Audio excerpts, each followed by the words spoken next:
Welcome back to the Childhood Cancer Perspective, and thank you all for sticking with me through all these episodes.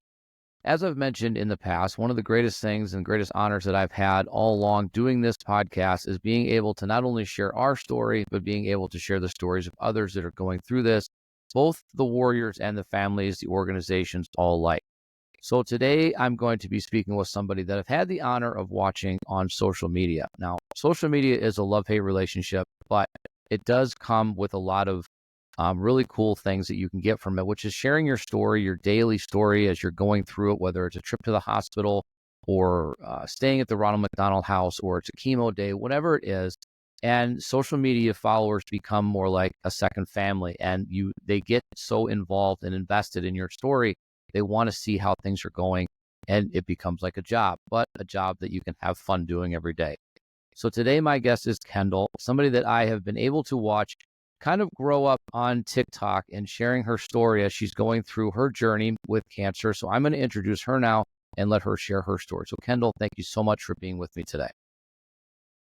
Hi, I'm Kendall. I've been fighting alveolar rhabdomyosarcoma since I was 12 years old. And yeah. You have used, like I said, you've used social media, TikTok, a lot of it to really kind of share your story every single day, no matter whether it's good or bad, what you're going through, what you're facing every day. But the one thing that has become so apparent across everybody that I've spoken to, and you are exactly the same, is always doing it with a smile and finding a way to make a positive out of all of this and being able to influence people in that way.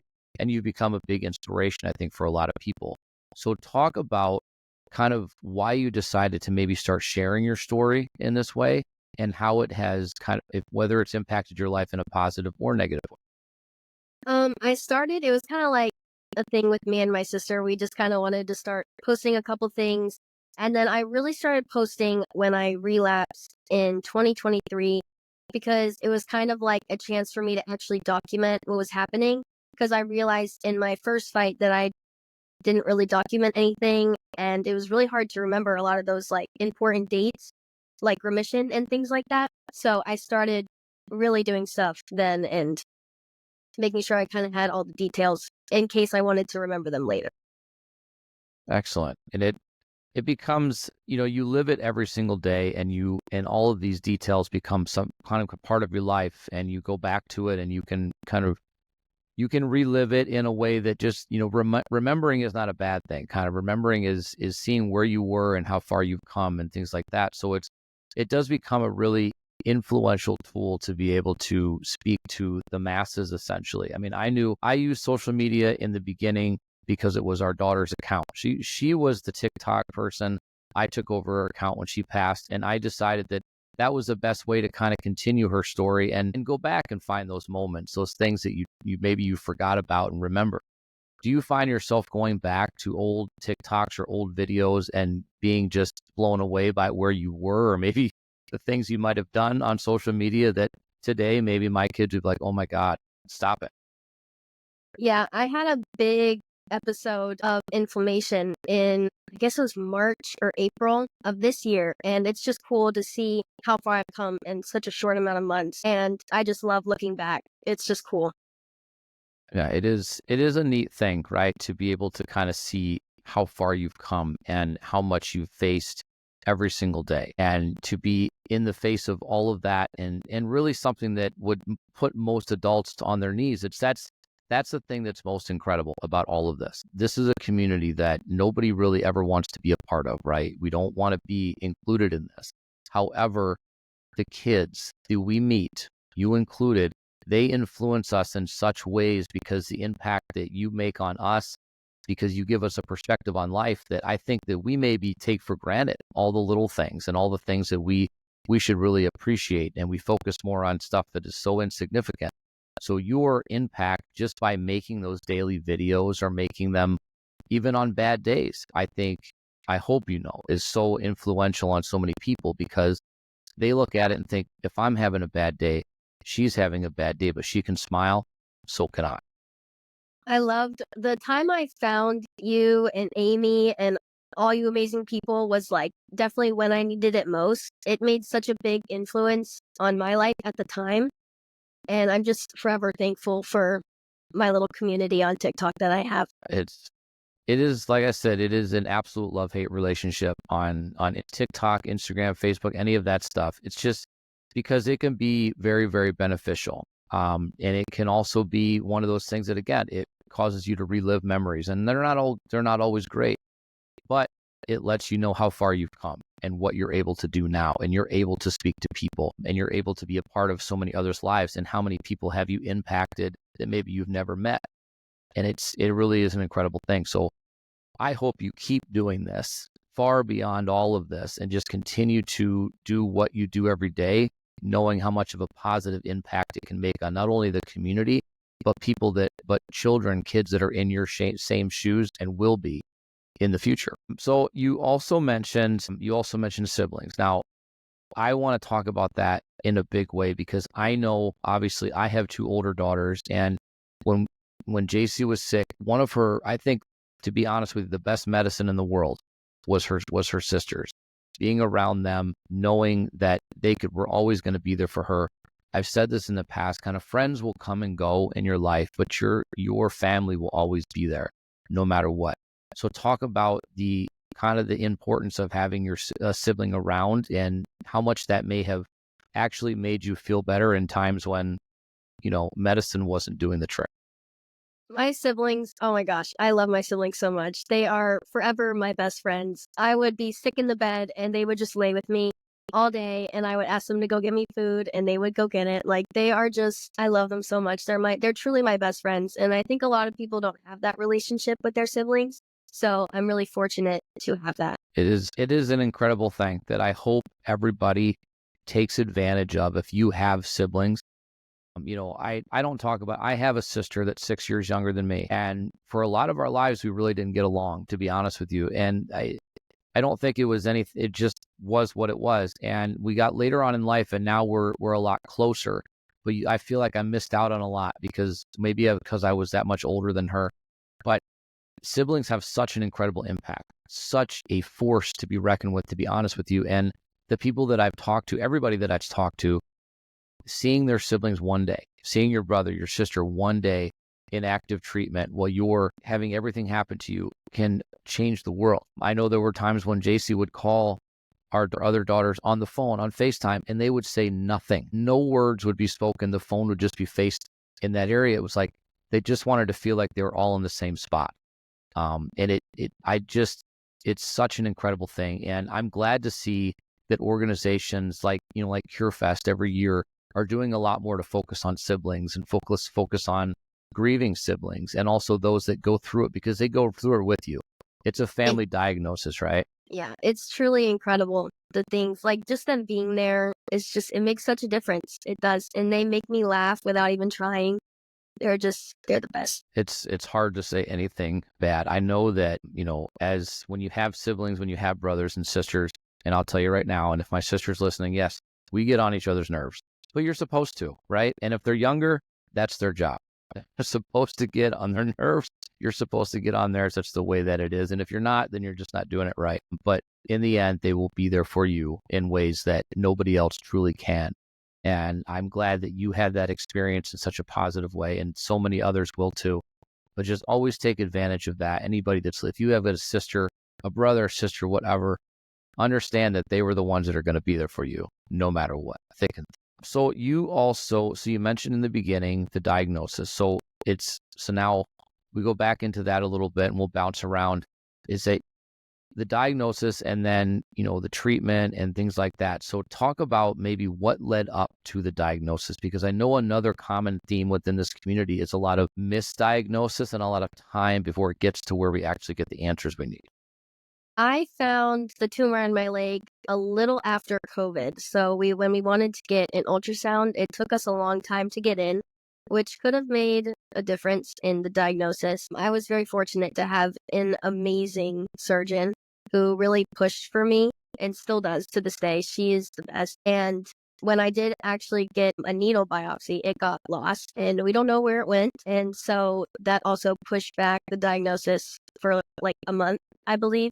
So it did take us a long time to get diagnosed, but I did, because that surgeon pushed for a surgical biopsy and got the results that day so she could remove the tumor. And that is another huge thing that we have to kind of focus on, is that when you are a doctor, a physician, anybody that is really focused, your specialty is children.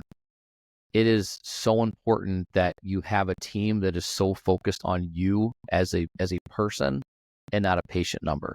And when you find that, you stick with it and you hold on to it, because there are so many talks and so many times, unfortunately, where I think you become more of a number on the sheet as opposed to somebody that you can reach out. Like with our doctor, our oncologist, we had their cell phone number. It's like, call me if you need something. You know what I mean? And you have that relationship.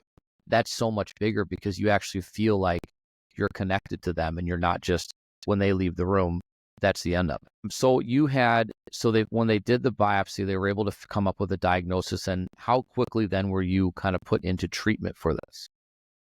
I believe 2 days later, I had surgery to remove the tumor from my leg. And that surgery also was 2 different biopsies, port placement, and that big surgery to remove the tumor. So it was a big thing, yeah. And did they do, after that, were you then just on chemo or radiation treatments or anything like that? So my original surgery, they couldn't quite close my skin back up because it was right behind my knee. So if they did, I wouldn't have a lot of movement in my joints. So I was put on a wound vac. And because you can't heal when you're on chemo, I couldn't start chemo for about a month later. So I had the surgery on November 9th-ish, I believe, or 11th. And then I didn't start chemo until like December 3rd. It took a little while, but. Yeah. And it's kind of 50-50 for what I've experienced in all the people that I've spoken to, whether it's you just literally are starting it right away, coming out of the operating room and you're on chemo within 24 hours versus, I think for us, it was about a month to a couple months before we actually got in there and thought that was a really long time. But every case is 100% different. Even with the same diagnosis, every case is different. All children handle all these types of chemos differently. And it also depends on where you are in the country, essentially, because not all hospitals are specifically equipped to handle these types of treatments and therapies and things like that. I was very fortunate. When I first was diagnosed, it had not spread anywhere. So I was allowed to have time to heal without having to worry about it spreading other places in my body. Excellent. And that's the positive stuff that we want to hear. So, I mean, tell me about your treatments, both inpatient, were they outpatient treatments, your, chemos, things like that? My chemos were all outpatient. I had one that was one day. It was a very long day, as you probably know. And then I had a week-long chemo and then little chemos here and there. And then I did a maintenance drug for 5 months. And then when I relapsed, I did, I guess, 6 months, maybe a little longer, of the same chemo I was on before with an extra something in there. And that's what I did. And radiation. Okay. During the first chemo. And this is just, and you'll answer it however you choose, but when there's a relapse, is there a reason, I guess, that they do the same chemotherapy over again versus something else? Rhabdo is pretty hard when it relapses because there's no set in stone second path to go down. So I actually started with a bone cancer relapse plan, I think. And that didn't work for me. So then I went back to one of the drugs I used before because we knew something worked because it stayed away until I came off maintenance. So something in there must have worked. So we went and tried both those drugs again, and one of them worked. So we stayed on that one for longer. And that makes sense. And I'm glad, to be honest with you, I'm glad that there was a lot of due diligence there to find out what worked and what didn't work, and to keep going with that.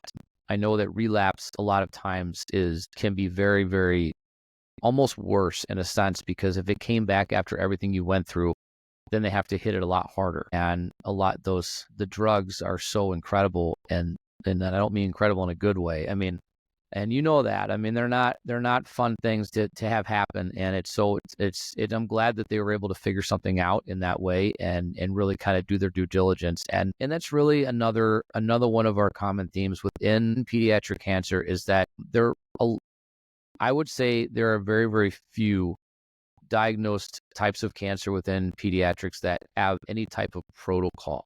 A lot of it is kind of wish and hope that it works based on one thing. And, our daughter she had brain cancer. She was being treated with a chemo plan that was more commonly used for non-Hodgkin's lymphoma. So it's like they bounce around. A lot of the drug can have the good effects on certain types, but in a combination, they don't. So there's a lot of things that we need to figure out and understand a lot more about this disease, especially in children. So I'm glad that you had that due diligence done and that they were able to find something that worked for you. Now, I will ask you this too. Were there any bad or just in general, just side effects that you remember that maybe you don't want to talk about or just you can share? Because I know the side effects can a lot of times be something to write books about. The one thing that really just gets you every time is just nausea. All the drugs, they're just all nausea. And the nausea, like, when you hear it for the first time, you're like, oh yeah, whatever. And then you get it, and it's like a different level of nausea. Like, you can't get up, you can't eat, you can't drink. It is insane, and it's really hard to go through because, you're fighting an NG tube, so you have to eat, but you just really don't want to. Yeah, it's really hard. Did you end up with an NG tube ever? I never did. This is funny. When I was first diagnosed, I told my mom and I said, if I ever get an NG tube, something is wrong. And I fought that for 3 years, and I was very lucky to never end up with one. Well, that is a level of internal strength that you had that I am not doing this, and you found a way to get through it. And I'm glad, because that means that we get to have this conversation and we get to continue to follow your story and what you're doing. But yeah, it's one of those things, like the side effects, the NG tube for us again was a last resort, but it wasn't like a dire need. It was just something that it was a necessity at that moment. And it can be a positive thing, but it can be such a hinder. So I'm glad you did not have to go through that. I hate that you had to go through the nausea. Again, like you said, I know nausea, right? But I don't know anything about what chemo nausea is. I don't understand it. And I hate to see anybody having to go through it. I feel like there has to be a better way. Why do they all cause nausea? You know what I mean? Yeah, right? It's, disgusting. Even during my bone marrow transplant, they were like, at day 3, we're going to put in the NG tube. So on day 3, I ate a whole steak. So they wouldn't put an NG tube in me. They came in and they said, we don't put feeding tubes in people who eat steaks. And I was like, mm-hmm. Nice. That, that's amazing. And that's a story you hold on to, because it's something I laugh about a lot. I'm just like, I am so headstrong. It's just. And that's good. And you have to have that going through all this, and you have to be so motivated, you know what I mean, to get to the next day and get through all of this. And so you've obviously proven that you could do that, and no doubt that incredible things will happen moving forward. Were you still, or did you attend, or were you in school, or did you attend school while you were going through treatment at all? I did not. I was in 8th grade during original treatment, so they just told me not to really worry about it. So I kind of did some school with my neighbor because she was a teacher. And then when I came back late 8th grade, I was in person. And then I missed freshman year and did online. And then now I'm back sophomore year. Okay, awesome. And do you like online school? Just a question. No, I was not fond of it. They just kind of throw videos at your face and then they have you teach yourself. And I'm a big learner, and I was like, I am not teaching myself. No, absolutely not. I have, with 3 girls, it was 1 out of 3, 1 enjoyed it, because during COVID times, all that online stuff, 1 enjoyed it. The other 2, JC included, hated it. Would not turn the camera on, refused it. She's like, no, you're not going to do it. So I never just hide behind the camera.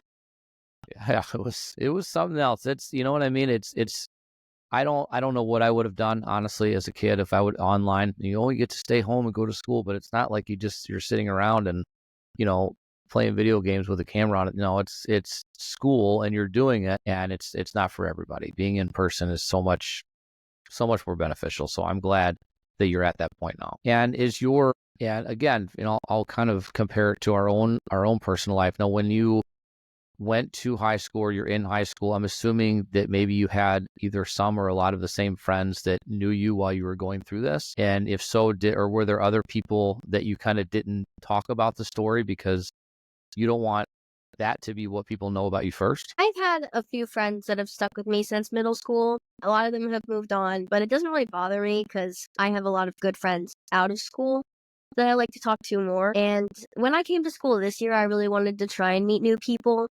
It's just really hard when you come in because it's not only you're the new kid, you also are a girl with short hair and all those things that people are like stay away from. So it's hard sometimes, but I've made a couple good friends and I'm really proud of myself for that. No, that's good.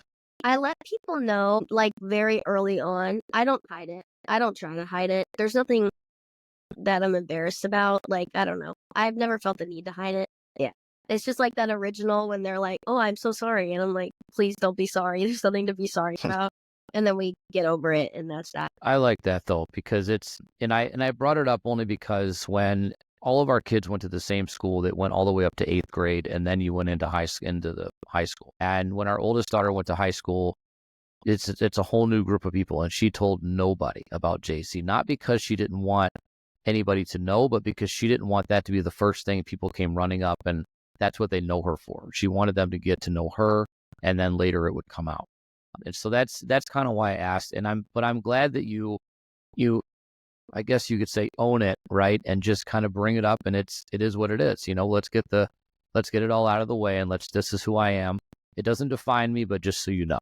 And I like that because it's not wrong either way. I mean, like to not say anything is totally fine. And I kind of like to see where everybody is, because our 16-year-old is kind of the opposite. She's all about it and talks about JC all the time, and her friends all know it and all this stuff. So, but I'm glad though. I'm glad that you're able to make friends, and I mean, this doesn't define you, but it is definitely a part of your life that, although it was hard, I definitely will always say to just to own it, because you did it. You got through it all. You fought off tubes in your nose with stakes, and you did what you had to do. So that's incredible. There's absolutely nothing to ever be, embarrassed or anything about. Do you now, with this, now I will ask you this, do you have any plans moving forward in your life to make the cancer world or pediatric cancer a part of what you do later on in life, like with a job or with advocacy or something like that?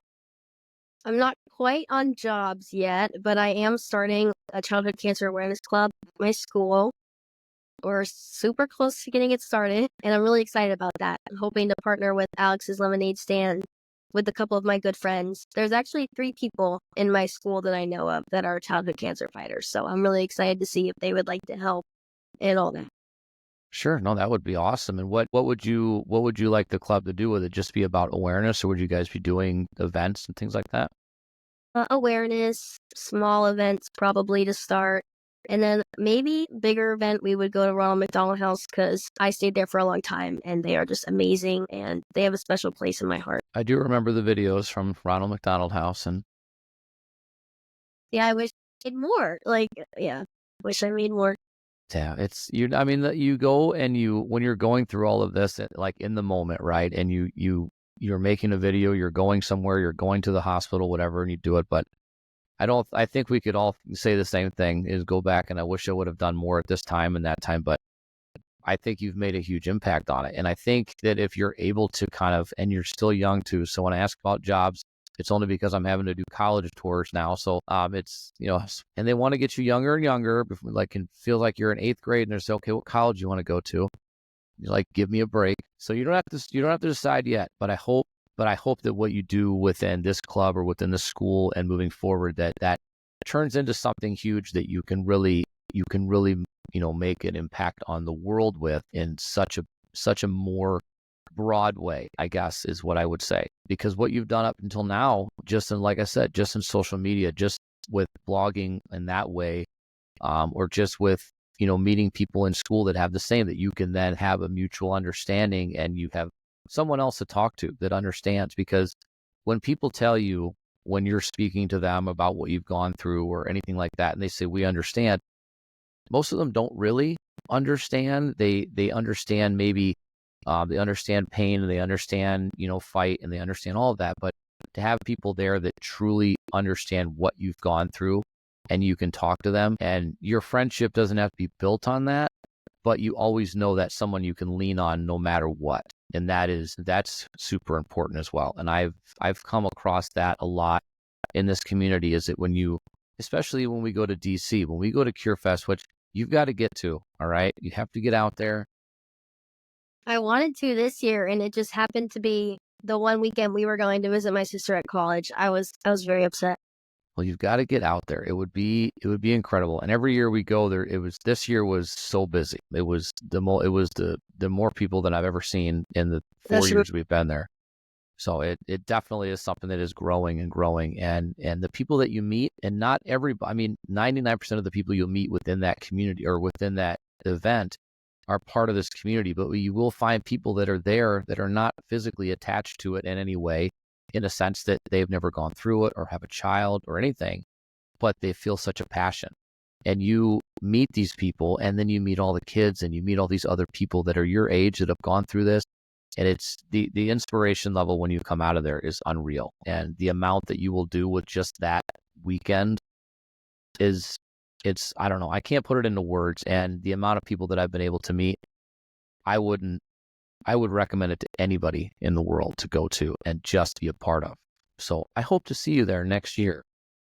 I hope to go. It would be fantastic. So is there anything between diagnosis and now that we haven't talked about that you would like to share, or a topic that I haven't touched on, or anything that you would like to outside of that? I would like to talk about what happened to me in March that I kind of already talked about, but I want to go deeper into it because it's a part of childhood cancer that a lot of people don't think about, and that is what it does to the body. So I had a BMT, and everything went good, everything was great, and then I started immunotherapy. And as you know, these drugs aren't tested in kids, not very often at least. And I was on an immunotherapy, and I had my second dose, and I had a huge immune response throughout my whole body. And I had brain inflammation, lung inflammation that I still struggle with. And I have osteonecrosis now because of that. And it's just something that you don't really think about because you just think about chemo. But sometimes it's what happens because or after the fact that really made a bigger impact. Like, my health was better, and now it's not because of what happened after. So that's something I hope becomes more apparent for advocacy for better drugs and safer drugs for kids like me. I could not agree with you anymore on all of that. And maybe it's a similar type of reaction, but I know that the bone marrow transplant that our daughter had, it was the same, not the same, but after it was all done, she was actually worse off than prior to having it done. And it was actually really scary to see her body go from up here all the way down to here, and then you think it's going back up in such a positive way, and it just made it worse in a sense. And so I definitely agree with you. And there has got to be better understanding of what these drugs are doing to the body. And just, let's just be real about it. When your parents are there with you as a child, and the nurses come in to administer chemo at any point in time, and you're told as a parent, don't get this on you. Don't allow this to happen. But you're wondering, if I can't get it on my skin on the outside, what is it doing to the inside of my child's body? It is scary because you know that right there is essentially your only option, right? Because the other option, we know what the other option is nothing. And there's 100% chance of knowing what's going to happen if we don't try. But there's just not a lot of options, period, for our kids, for you to go through all of this and it not be so incredibly toxic. And I hate that there's anything negative that comes out of this, because we're kind of growing up on the fact, I did, and our kids are now, that you get sick, you take medicine, you get better. But chemo is almost the opposite of that, is that it has to take everything away from you to hopefully let your body build it back. And it's scary. So it breaks my heart to know that you do so well on one side of it, and then they have to take another step, and it almost kicks you backwards. I mean, I'm glad you're here with me now and talking and smiling, because I know that's who you are. But like I said, it breaks my heart to know that it can be that detrimental, and that you can feel it both on the inside and the outside. And I also hate, number one, that kids, all of you, know the names of all the drugs, the side effects, that you know all of this stuff probably before you learn things in school that you need to move forward in life. You know the names of all these drugs and can name them off and can maybe even spell some of them. And you know all this. It really is. I don't know. I don't even know how to talk about it, but it drives me crazy, because you shouldn't be learning all this stuff. You shouldn't be. You should be going out and, let's just be honest, making mistakes because you're a kid, and that's what we do, because we learn from them, and not having to deal with all this. Let's see. Was there anything else that you want to throw me for a loop? I'm just kidding. Is there anything else you want to cover? I don't know. I think I said all my thing. You did say a lot. You did say a lot. Now, I'll just ask you a fun question then, because it's one of those things where we know that when you are going through chemo, 9 times out of 10, all of our hair falls out, right? But when it comes back different. So did we have a difference in hair when it came back? And are chemo curls a real thing? I did get chemo curls this time. They're starting to fall out a little more because it's longer now. But when my hair first fell out, it was pin straight. And now I got these cute little curls. So it's really cool how that happens.